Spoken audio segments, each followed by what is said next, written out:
ओम श्री परमात्मने नमः। जय श्री राधे, जय श्री कृष्ण। आज हम आपके लिए एक दिव्य और महाशक्तिशाली महामंत्र लेकर आए हैं, जो समस्त 33 कोटि देवताओं के आशीर्वाद का आवाहन करता है और जीवन को मंगलमय बना देता है। इसीलिए इस स्तोत्र का नाम मंगल स्तोत्र है। यह एक प्राचीन और महापवित्र महामंत्र है, जो ब्रह्मांडीय ऊर्जा के साथ में उठा हुआ है। कई लोग ऐसा मानते हैं कि हिंदू धर्म में 33 करोड़ देवता हैं, लेकिन वास्तव में 33 कोटि देवता हैं। कोटि शब्द का अर्थ यहाँ पर प्रकार या श्रेणी से लिया गया है। वेदों के अनुसार इन 33 कोटि देवताओं में 12 आदित्य हैं, 11 रुद्र हैं और 8 वसु हैं, जिन्हें अष्टवसु कहा जाता है, और 2 इनमें अश्विनी कुमार हैं। वे दिव्य ऊर्जाएं हैं जो ब्रह्मांड को नियंत्रित करती हैं। मंगल स्तोत्र हमारे मन, शरीर और आत्मा को देवी शक्तियों के साथ में जोड़ता है और समृद्धि, सुरक्षा, शांति प्रदान करता है। इस महामंत्र का प्रतिदिन जाप करने से या इसे केवल श्रवण मात्र करने से जीवन से सभी प्रकार के नकारात्मक विचार दूर हो जाते हैं, नकारात्मकता दूर हो जाती है और जीवन में सकारात्मकता आती है और आपका जीवन देवी कृपा से भर जाता है। 33 कोटि देवताओं की दिव्य ऊर्जाएं आपके जीवन को सुंदर, स्वस्थ, सुखी, धन धान्य से भरने के अलावा जीवन में खुशियों की बहार भी ले आती हैं और अपना अपना आशीर्वाद प्रदान करती हैं। तो 33 कोटि देवताओं का नाम स्मरण करते हुए, उनके आशीष की कामना करते हुए इस पावन स्तोत्र के लिए आइए श्रद्धा और भक्ति के साथ में श्रवण करते हैं। ओम श्री परमात्मने नमः। अथ मंगल स्तोत्रम्। गणाधिपो भानु शशिधरा सुतो बुधो गुरुर्भार्गव सूर्य नंदनः राहुश्च केतुश्च परं नवग्रहाः कुर्वन्तु वः पूर्ण मनोरथं सदा उपेन्द्र इन्द्रो वरुणो हुतासनः त्रिविक्रमो भानुसखश्चतुर्भुजः गन्धर्वयक्षो रगसिद्धचारणाः कुर्वन्तु वः पूर्णमनोरथं सदा नलो दधीचिः सगरः पुरुरवा शाकुन्तलेयो भरतो धनञ्जयः रामत्रयं वैन्यवलीयुधिष्ठिरः कुर्वन्तु वः पूर्णमनोरथं सदा मनुर्मरीचिर्भृगुदक्षिणारदाः पाराशरो व्यास वसिष्ठ भार्गवाः वाल्मीकि कुम्भोद्भव गर्ग गौतमाः कुर्वन्तु वः पूर्णमनोरथं सदा रंभा शची सत्यवती च देवकी गौरी च लक्ष्मीश्च दितेश्च रुक्मिणी कूर्मो गजेन्द्रः सचराचराधरा कुर्वन्तु वः पूर्णमनोरथं सदा गंगा च क्षिप्रा यमुना सरस्वती गोदावरी नेत्रवती च नर्मदा स्वचंद्रभागा वरुणा कुर्वन्तु वः पूर्णमनोरथं सदा। तुङ्गप्रभासो गुरुचक्रपुष्करं गया विमुक्तावदरीवटेश्वरः केदारपम्पा सरसश्च नैमिषं कुर्वन्तु वः पूर्णमनोरथं सदा। शङ्खश्च दूर्वासितपात्रचामरं मणिप्रदीपो वररत्नकाञ्चनं सम्पूर्णकुम्भः सुहृतो हुतासनः कुर्वन्तु वः पूर्णमनोरथं सदा। प्रयाणकाले यदि वा सुमङ्गले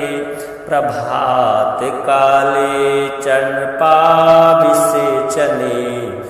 धर्मार्थकामाय जयाय भासितं व्यासेन कुर्यात्तु मनोरथं हि तत्। गणाधिपो भानुशशीधरासुतो बुधो गुरुर्भार्गव सूर्यनन्दनः राहुश्च केतुश्च परं नवग्रहाः कुर्वन्तु वः पूर्णमनोरथं सदा। उपेन्द्र इन्द्रो वरुणो हुतासनस्त्रिविक्रमो भानुसखश्चतुर्भुजः गन्धर्वयक्षोरगसिद्धचारणाः कुर्वन्तु वः पूर्णमनोरथं सदा। नलो दधीचिः सगरः पुरुरवा शाकुन्तलेयो भरतो धनञ्जयः रामत्रयं वैन्यवलीयुधिष्ठिरः कुर्वन्तु वः पूर्णमनोरथं सदा। मनुर्मरीचिर्भृगुदक्षिणारदाः पाराशरो व्यासवसिष्ठभार्गवाः वाल्मीकिकुम्भोद्भवगर्गगौतमाः कुर्वन्तु वः पूर्णमनोरथं सदा। रम्भा शची सत्यवती च देवकी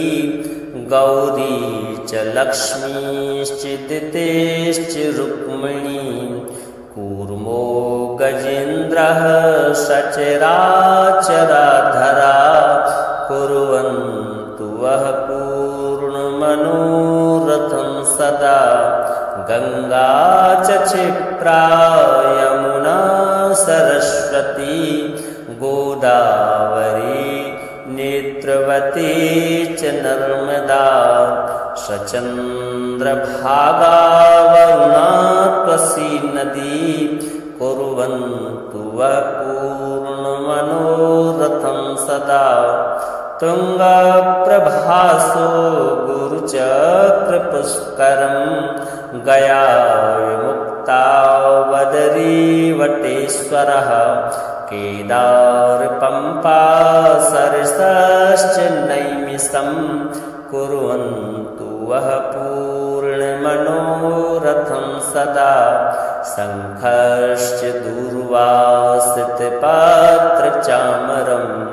मणिप्रदीपो वररत्नकाञ्चनं सम्पूर्णकुम्भः सुहृतो हुतासनः कुर्वन्तु वः पूर्णमनोरथं सदा। प्रयाणकाले यदि वा सुमङ्गले प्रभातकाले चरणपाभिषेचने धर्मार्थकामाय जयाय भासितं व्यासेन कुर्यात्तु मनोरथं हि तत्। गणाधिपो भानुशशीधरासुतो बुधो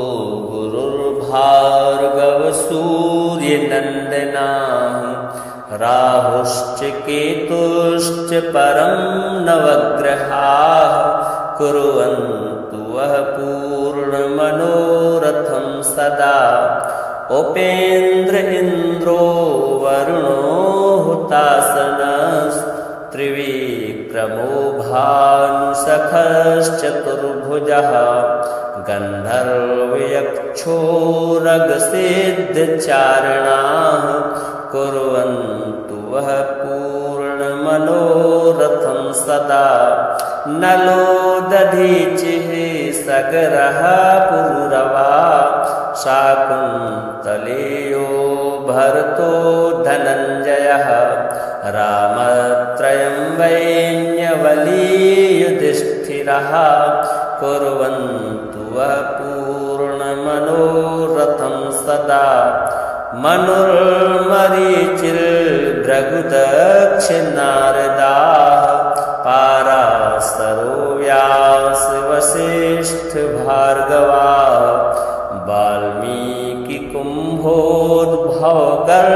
वाल्मीकिकुम्भोद्भवगर्गगौतमाः कुर्वन्तु वः पूर्णमनोरथं सदा रम्भा शची सत्यवती च देवकी गौरी च लक्ष्मीश्च दितेश्च रुक्मिणी कूर्मो गजेन्द्रः सचराचराधरा कुर्वन्तु वः पूर्णमनोरथं सदा गंगा च क्षिप्रा यमुना सरस्वती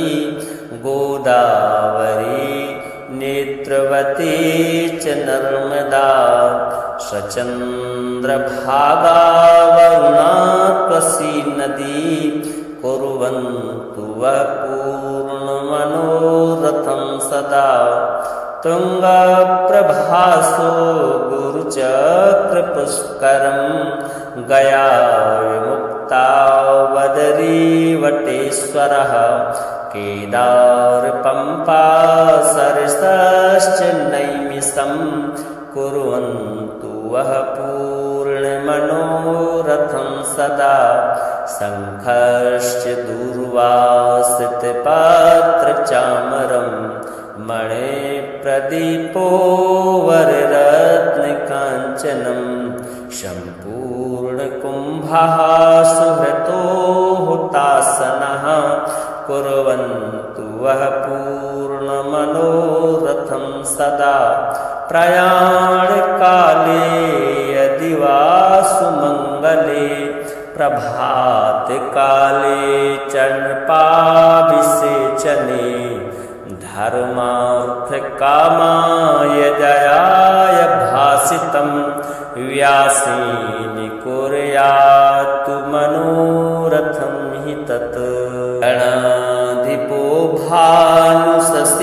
भानुशशीधरासुतो बुधो गुरुर्भार्गवसूर्यनन्दनाः राहुश्च केतुश्च परं नवग्रहाः कुर्वन्तु वः पूर्णमनोरथं सदा उपेन्द्र इन्द्रो वरुणो हुतासनस्त्रिविक्रमो भानुसखश्चतुर्भुजः गन्धर्वयक्षोरगसिद्धचारिणाः कुर्वन्तु वः पूर्णमनोरथं सदा नलो दधीचिः सगरः पुरुरवा शाकुन्तलेयो भरतो धनञ्जयः रामत्रयं वैन्यवलीयुधिष्ठिरः कुर्वन्तु वः पूर्णमनोरथं सदा मनुर्मरीचिर्भृगुदक्षिणारदाः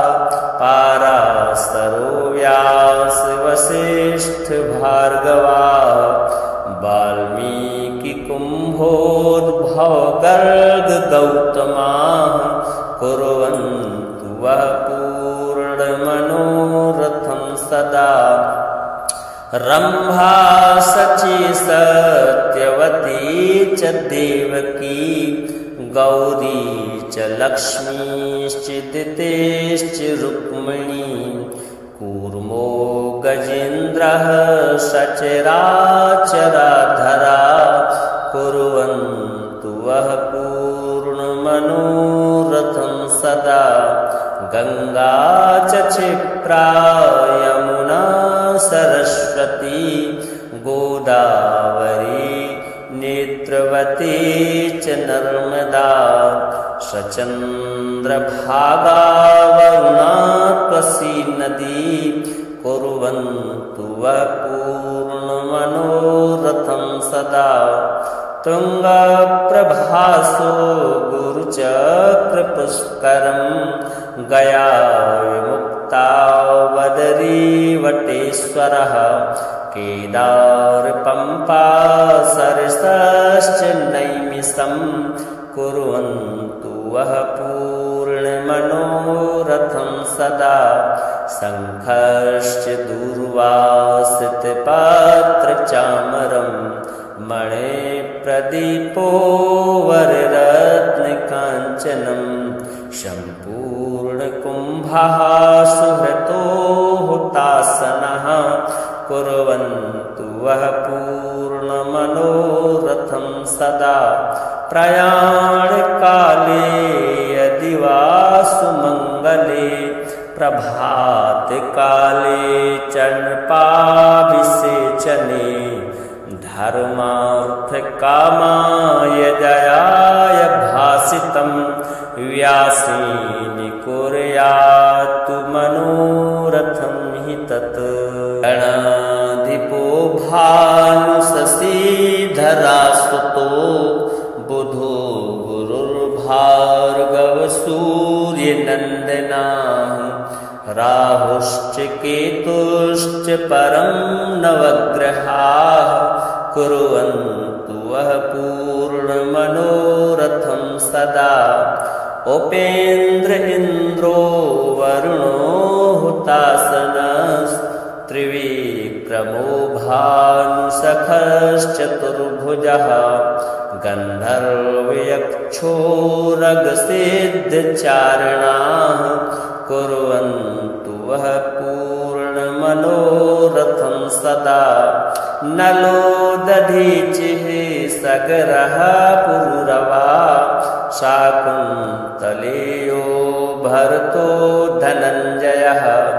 रामत्रयं वैन्यवली युधिष्ठिरः कुर्वन्तु वः पूर्णमनोरथं सदा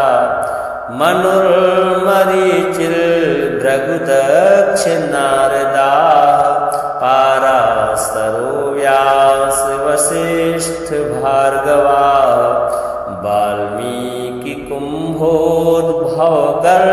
वाल्मीकिकुम्भोद्भवगर्गगौतमाः कुर्वन्तु वः पूर्णमनोरथं सदा रंभा सची सत्यवती च देवकी गौरी च लक्ष्मीश्चिदितेश्च रुक्मिणी कूर्मो गजेन्द्रः सचराचराधरा कुर्वन्तु वः पूर्णमनोरथं सदा गंगा च क्षिप्रा यमुना सरस्वती गोदावरी नेत्रवती च नर्मदा सचन्द्रभागा वरुणा त्वसी नदी कुर्वन्तु वः पूर्णमनोरथं सदा तुङ्गप्रभासो गुरुचक्रपुष्करं गया विमुक्ता वदरीवटेश्वरः केदारपम्पा सरसश्च नैमिषं कुर्वन्तु वः पूर्णमनोरथं सदा शङ्खश्च दूर्वासितपात्रचामरं मणिप्रदीपो वररत्नकाञ्चनं सम्पूर्ण पूर्णकुम्भः सुहृतो हुतासनः कुर्वन्तु वः पूर्णमनोरथं सदा प्रयाणकाले यदि वा सुमङ्गले प्रभातकाले चण्पाभिषेचने धर्मार्थकामाय जयाय भासितं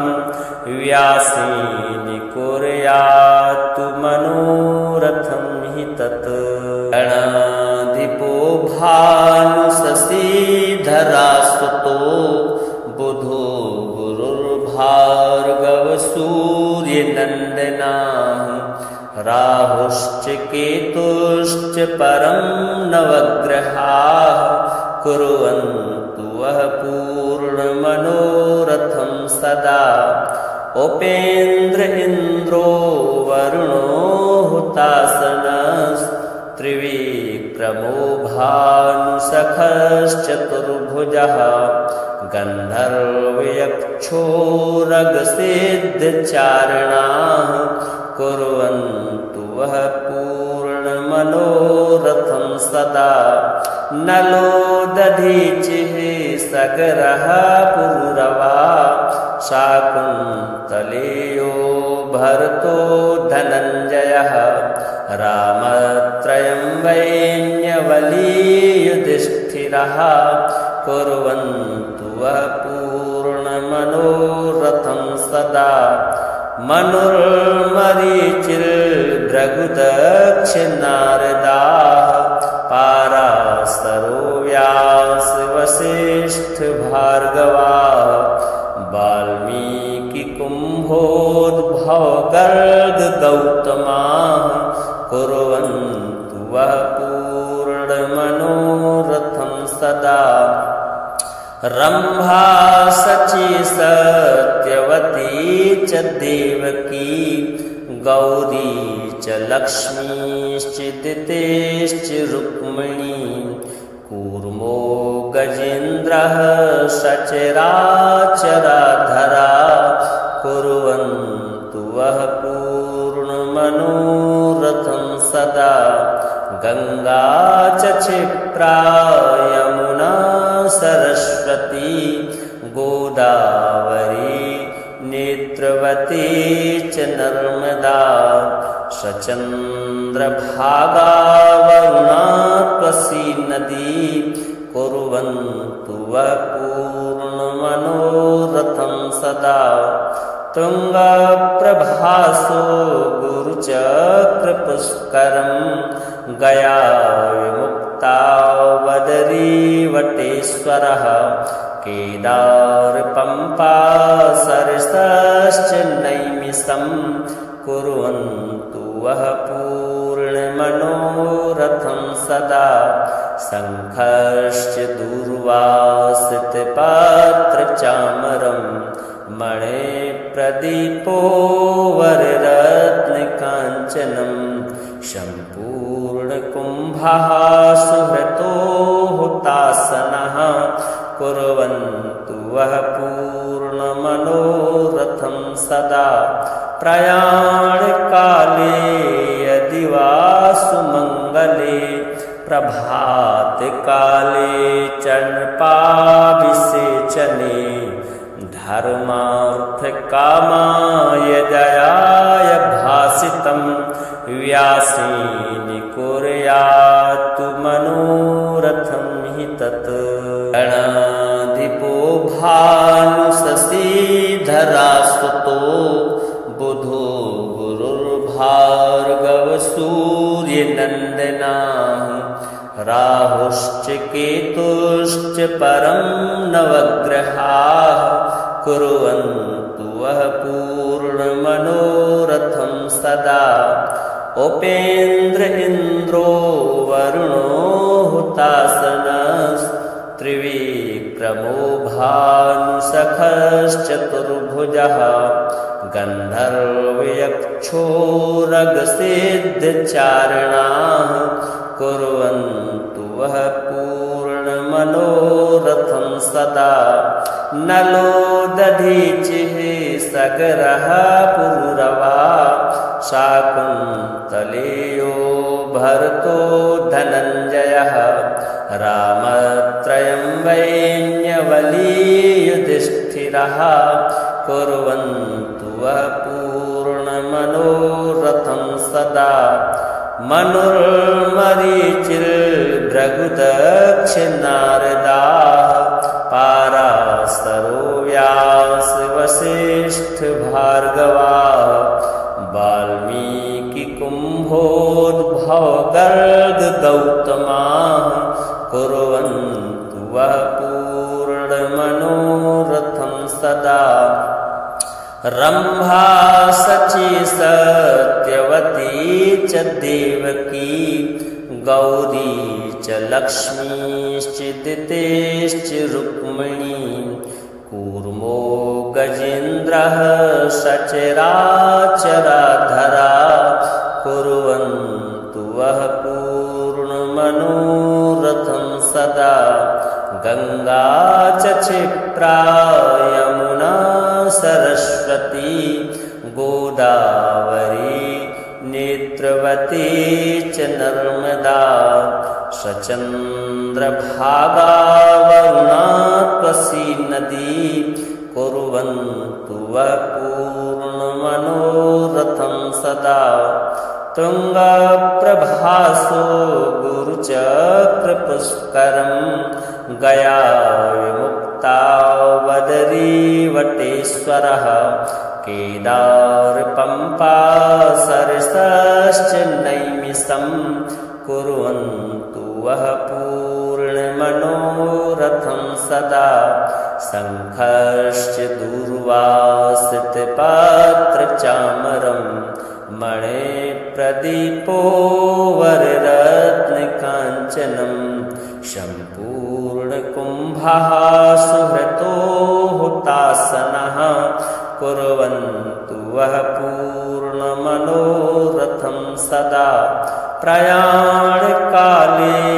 यदि वा सुमङ्गले प्रभातकाले चर्पणाभिषेचने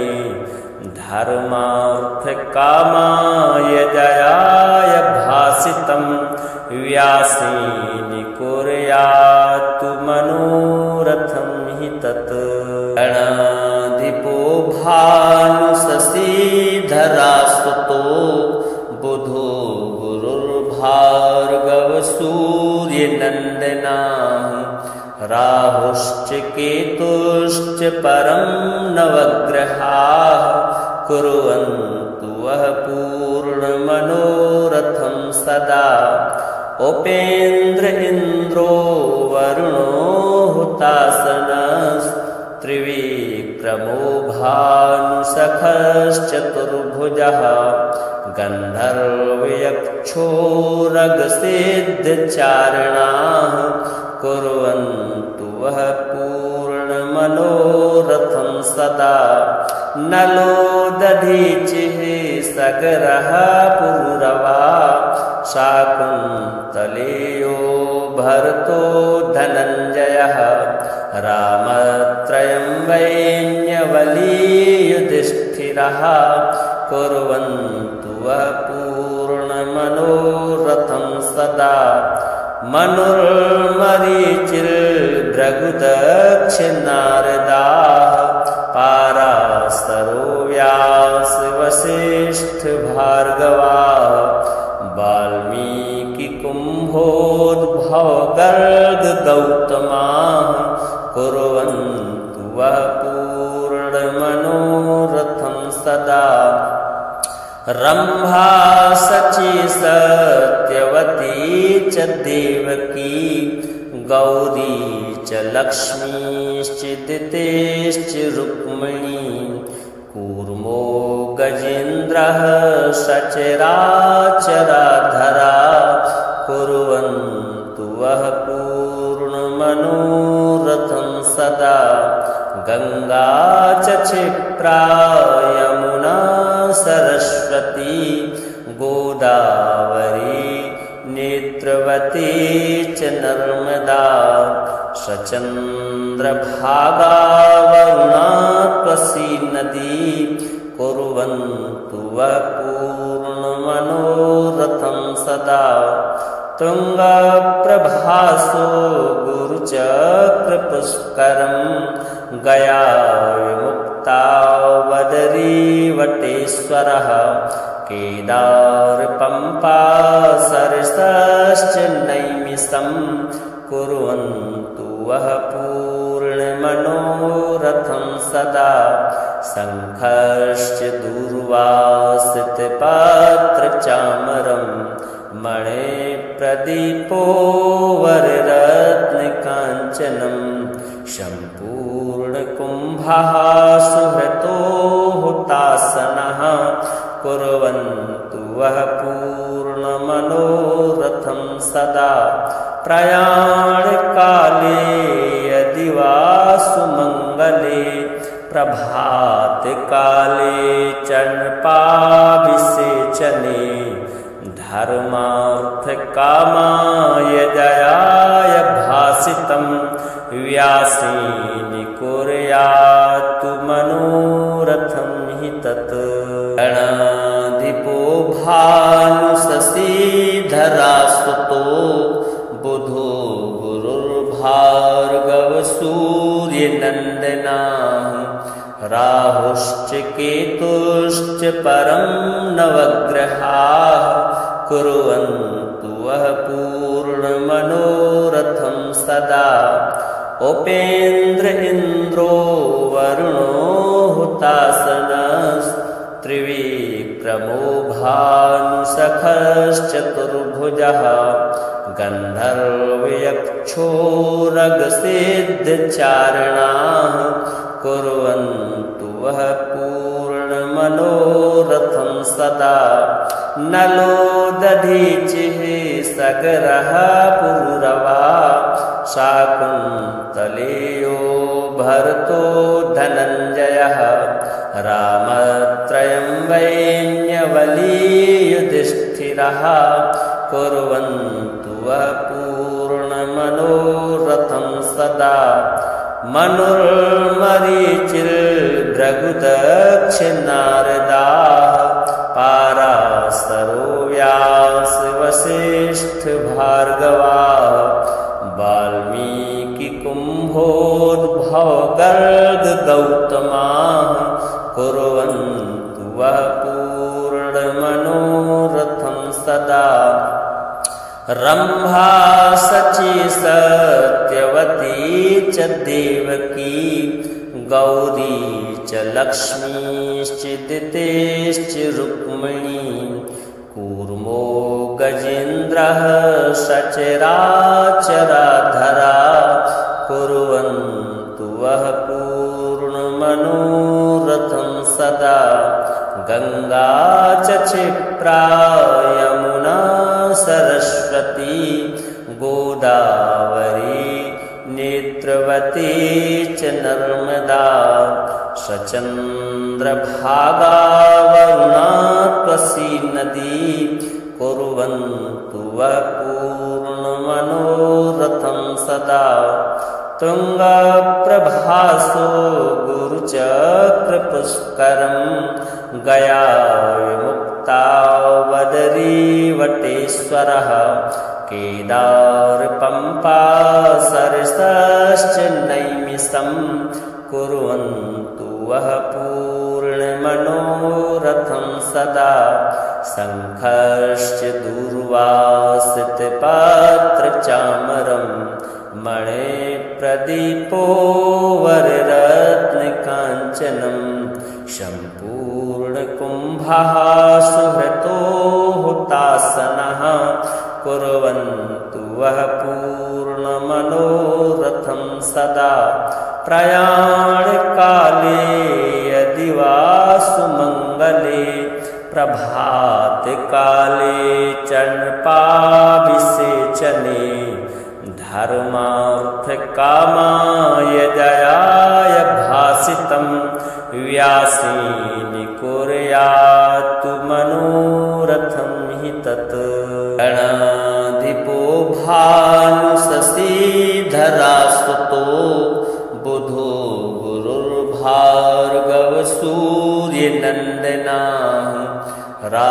राहुश्च केतुश्च परं नवग्रहाः कुर्वन्तु वः पूर्णमनोरथं सदा उपेन्द्र इन्द्रो वरुणो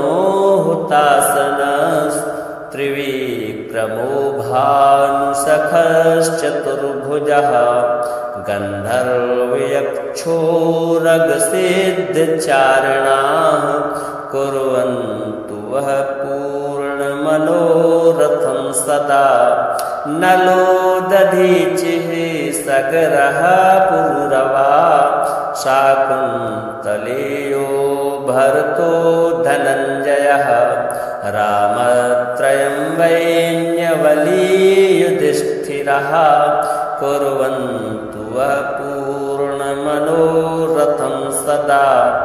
मनुर्मरीचिर्भृगुदक्षिणारदाः पाराशरो व्यासवसिष्ठभार्गवाः वाल्मीकिकुम्भोद्भवगर्गगौतमाः कुर्वन्तु वः पूर्णमनोरथं सदा रम्भा शची सत्यवती च देवकी गौरी च लक्ष्मीश्च दितेश्च रुक्मिणी कूर्मो गजेन्द्रः सचराचराधरा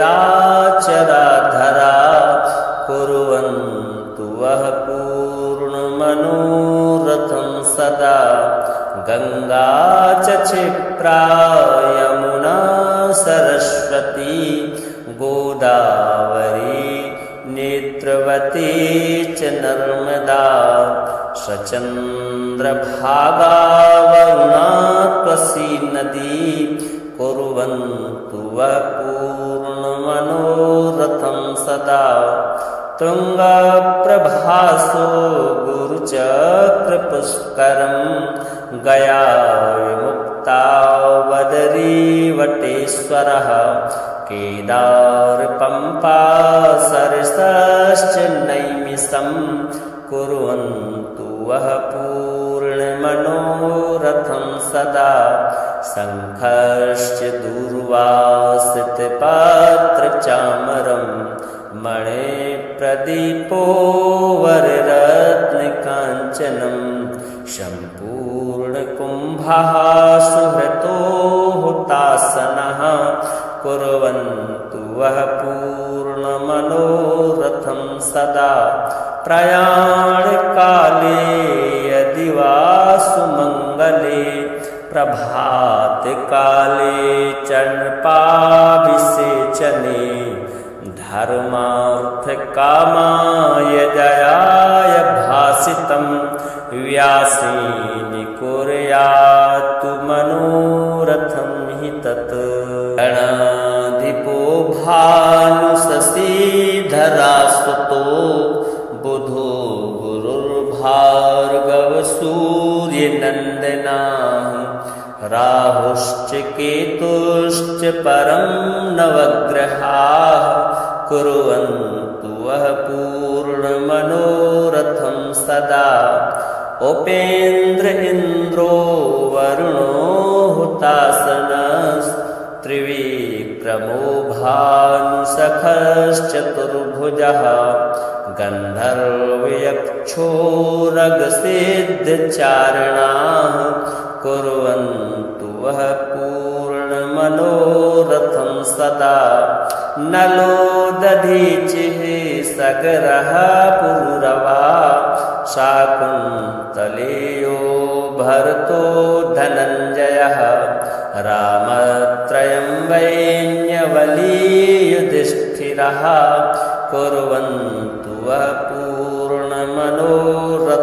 सदा मनुर्मरीचिर्भृगुदक्षिणारदाः पाराशरो व्यासवसिष्ठभार्गवाः वाल्मीकिकुम्भोद्भवगर्गगौतमाः कुर्वन्तु वः पूर्णमनोरथं सदा रम्भा शची सत्यवती च देवकी गौरी च लक्ष्मीश्चिदितेश्च रुक्मिणी कूर्मो गजेन्द्रः सचराचराधरा कुर्वन्तु वः पूर्णमनोरथं सदा गंगा च क्षिप्रा यमुना सरस्वती गोदावरी नेत्रवती च नर्मदा सचन्द्रभागा वरुणा त्वसी नदी कुर्वन्तु वः पूर्णमनोरथं सदा तुङ्गप्रभासो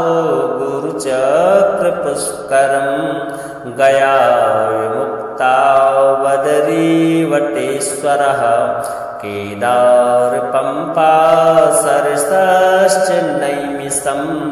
कुर्वन्तु वः पूर्णमनोरथं सदा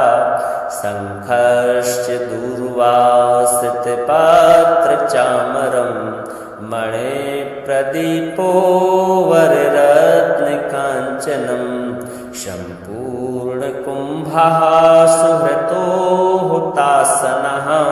कुर्वन्तु वः पूर्णमनोरथं सदा प्रयाणकाले यदि वा सुमङ्गले प्रभातकाले चर्पणाभिषेचने धर्मार्थकामाय जयाय भासितं व्यासेन कुर्यात् मनोरथं हि तत्।